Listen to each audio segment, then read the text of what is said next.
Dr. Luke Evans. Thank you, Mr. Speaker, and I draw the House to my declaration of interest.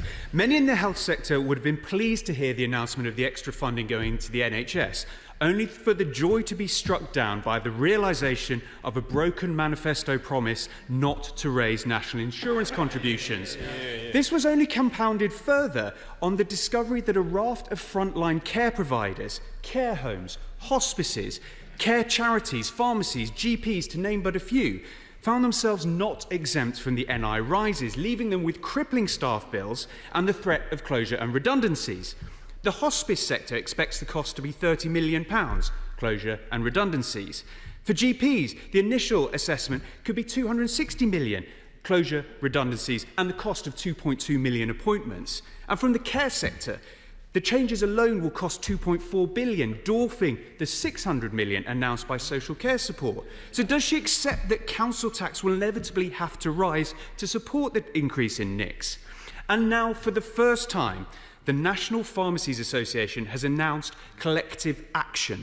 The chair of the National Pharmacies Union has said the sense of anger amongst pharmacy owners has been intensified exponentially by the budget, with its hike in national insurance employers' contribution and unfunded national living wage increase, which has tipped even more pharmacies to the brinks.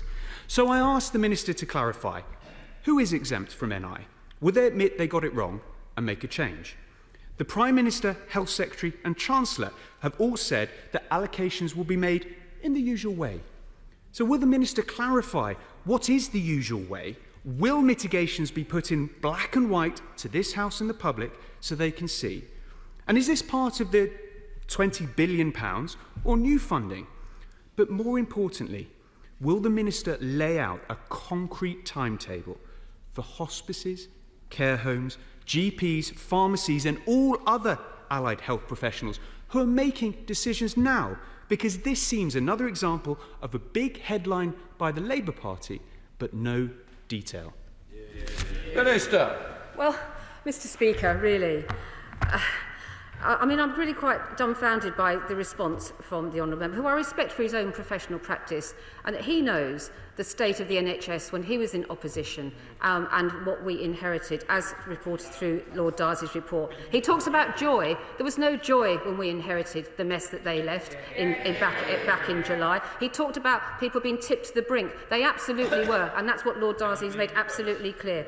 As I've said, we will go through the allocation of the additional funding in the normal process, which will be faster than it was under his government, because we are committed to giving the sector much more certainty. And the normal process, as he should really know for his time in opposition, is to go through the mandate and the planning guidance and talk to the sector about the allocations that will be due for in next April, as I said in my opening statement. Josh Fenton-Glynn. Thank you, Mr. Speaker. Does my honourable friend agree with me that we welcome the members opposite's new interest in social care? And does she further agree with me that perhaps the problems that social care face owe more to the failure of the members opposite to do anything with Andrew Dilnott's report given to them in 2011 and not anything that's happening with national insurance now? Minister.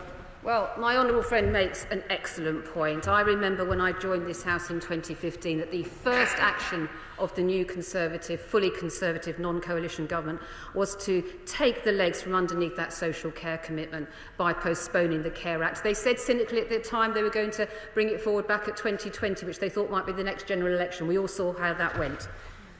Alison Bennett, the Liberal Democrat spokesperson. Thank